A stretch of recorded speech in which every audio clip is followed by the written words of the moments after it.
지금 당장 너를 고발하는 자와 함께 길에 있을 때에 급히 사화하라. 마태복음 5장 25절. 예수님은 다음 원칙을 정하셨습니다. 네가 알기에 마땅히 해야 하는 일을 하라. 지금 당장 하라. 만일 그렇게 하지 않으면 어쩔 수 없는 일들이 발생할 것이며 당신은 고통과 좌절과 슬픔 속에서 그 모든 것에 대해 완벽하게 갚아야 할 날이 옵니다. 하나님의 법은 바뀌지 않습니다. 이 원칙에서 벗어날 길은 없습니다. 예수님의 가르치심은 우리가 어떠해야 하는지 직설적으로 말씀하십니다. 원수 앞에서 나의 권리를 주장하는 것은 자연스러운 것입니다. 그러나 예수님께서는 내가 나의 원수에게 빚진 것을 지불해야 한다고 말씀하십니다.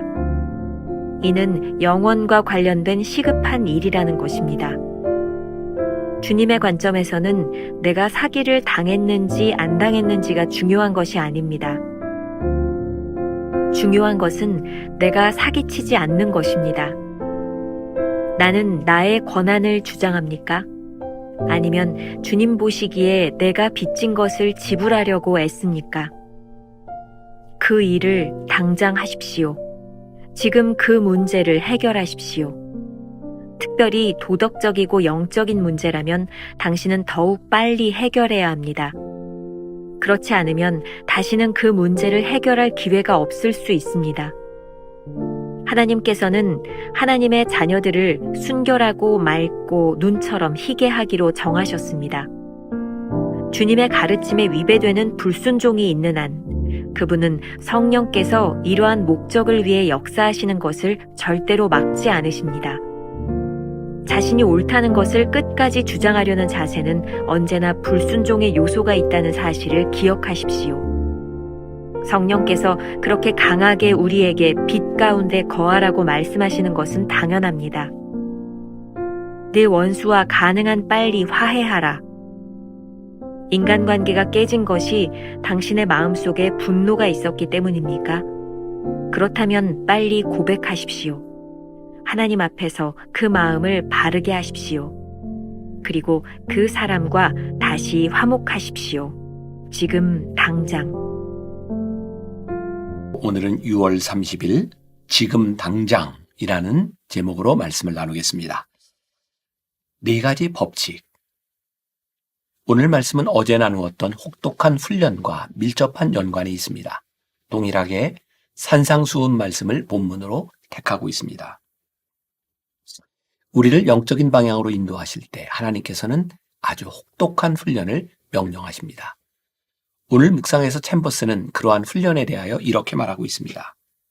하나님께서는 하나님의 자녀들을 순결하고 맑고 눈처럼 희게 하기로 정하셨습니다.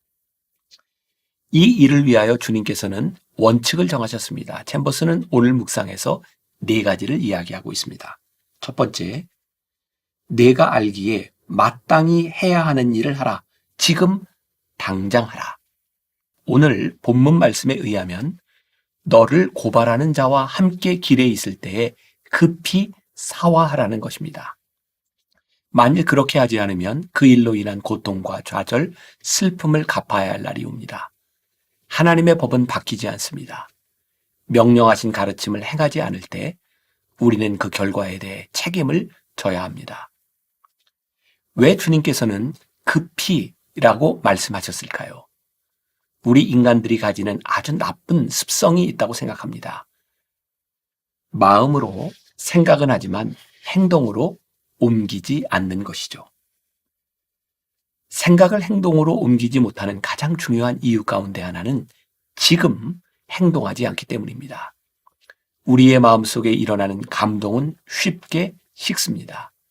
결심은 행동으로 옮기기 전까지 아무 소용이 없습니다. 마시멜로 이야기라는 책에 아주 흥미로운 글이 있더군요. 햇살 뜨거운 어느 여름날 오후 개구리 3마리가 나뭇잎에 올라탄 채 유유히 강물에 떠내려가고 있었습니다. 나뭇잎이 강의 중간쯤 이르렀을 때 그중 한 마리가 갑자기 벌떡 일어나 결심했다는 듯 단호하게 외쳤습니다. 너무 더워. 난 물속으로 뛰어들 테야.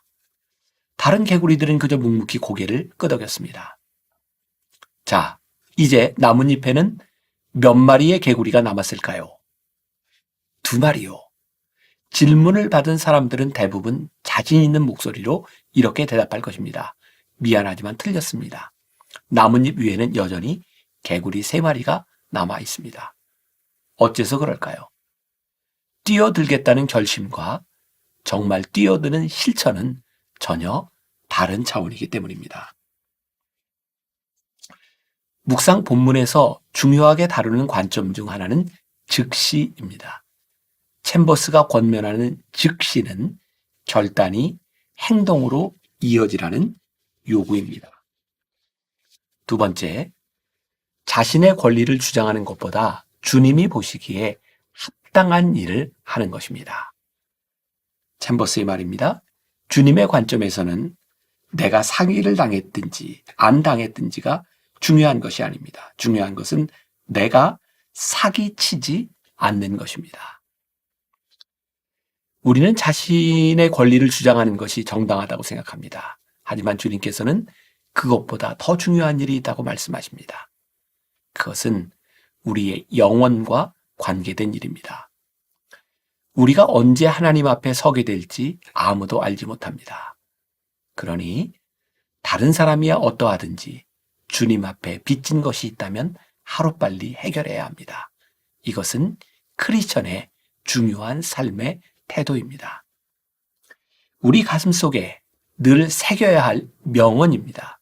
젊은 나이에 아우카족에게 복음을 전하기 위해 떠났다가 무참히 살해당했던 짐 엘리엇이 자신의 책상에 붙여놓았던 글귀입니다. 영원한 것을 얻고자 영원할 수 없는 것을 버리는 자는 결코 바보가 아니다. 우리에게 중요한 것은 권리 주장이 아니라 가장 중요한 가치가 무엇인지 아는 것입니다. 권리 주장보다 더 중요한 것은 영원한 생명을 얻기 위해 지금 해야 할 일을 하는 것입니다. 3번째, 기회가 주어졌을 때 문제를 해결하는 것입니다. 오늘 말씀의 제목이 지금 당장입니다. 우리에게 가장 복된 것은 긴박함을 가지고 사는 것입니다. 영적이고 도덕적인 문제라면 더욱 그렇습니다. 하나님께서 우리를 부르신 목적은 순결한 주의 자녀로 만들기 위함입니다. 가장 나쁜 태도는 자신이 옳다고 생각하는 것을 끝까지 주장하면서 불순종하는 것입니다. 성령께서 우리를 강하게 빛 가운데로 인도하실 때 지금 순종하려는 마음을 가지고 있어야 합니다. 디트리 본회퍼는 나를 따르라 라는 책에서 긴박함의 이유를 이렇게 설명하고 있습니다. 지금도 여전히 은혜의 때다. 우리에게 여전히 형제자매가 있고 우리가 여전히 그와 함께 길에 있기 때문이다. 우리 앞에는 심판이 기다리고 있다. 우리는 여전히 형제자매의 부탁을 들어줄 수 있고 우리가 빚진 사람에게 빚을 갚을 수 있다. 때가 되어 우리가 재판관에게 넘겨지면 그때는 너무 늦고 만다. 그때가 되면 마지막 빚을 다 갚을 때까지 재판과 처벌이 이루어질 것이다. 예수의 제자들에게 형제자매는 율법이 아니라 은혜가 된다는 사실을 아는가? 형제자매의 부탁을 들어주는 것, 형제자매가 자기 권리를 누릴 수 있게 해주는 것이야말로 은혜다. 우리가 형제자매와 화해할 수 있다는 사실은 은혜가 아닐 수 없다. 형제자매는 심판대 앞에서 우리의 은혜가 된다. 본회퍼는 지금 비록 원수 관계일지라도 그 또한 우리의 형제자매라는 것을 강조합니다. 그리고 그와 함께 있는 지금이 바로 은혜를 경험할 때라고 말합니다. 주님께서는 먼저 십자가에서 우리와 화해를 이루시고 우리에게도 원수를 진 형제자매와 화해할 수 있는 은혜의 기회를 주셨습니다. 4번째, 빨리 고백하고 화해해야 합니다. 우리의 깨진 인간관계를 보면 마음속의 분노가 원인일 때가 많습니다. 우리에게 필요한 것은 이러한 잘못된 마음을 고백하는 것입니다. 고백하지 않고 화해할 수 없는 것이죠. 아무리 우리가 마음속으로 잘못했다고 생각해도 소용이 없습니다. 우리의 마음을 바르게 하는 최선의 방법은 지금 당장 화해하는 것입니다.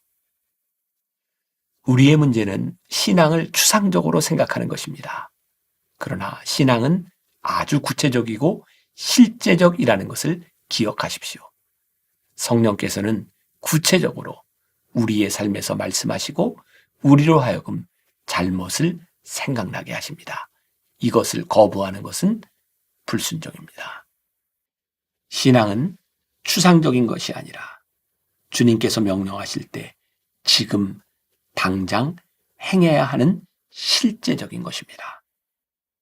오늘 하루 이런 질문을 가지고 살아봅시다. 우리의 권리가 아니라 주님의 이름으로 해야 하는 것들이 떠오릅니까? 그렇다면 당장 실천에 옮기십시오. 기도하겠습니다. 오늘 말씀이 우리들에게 무섭게 다가옵니다. 지금 당장 우리들에게 행동하라고 하는 말씀입니다. 때때로 우리의 신앙이 우리의 생각 속에서 머무르고 있는 것은 아닌지, 우리의 마음으로 끝나는 것은 아닌지, 오늘 주님은 우리들에게 다시 한번 명령하십니다. 지금 당장 행하라. 오늘 우리가 형제와 자매를 위하여 무언가 행해야 되는 이 일들이 우리들에게 은혜가 됨을 깨닫게 하시고 그 은혜를 고백할 수 있게 하여 주옵소서. 하나님 감사합니다. 우리에게 은혜를 베풀 수 있는 기회를 주심을 감사합니다. 이 은혜를 나의 것으로 소유하는 하루가 그 은혜를 베푸는 귀한 날 되게 하여 주옵소서.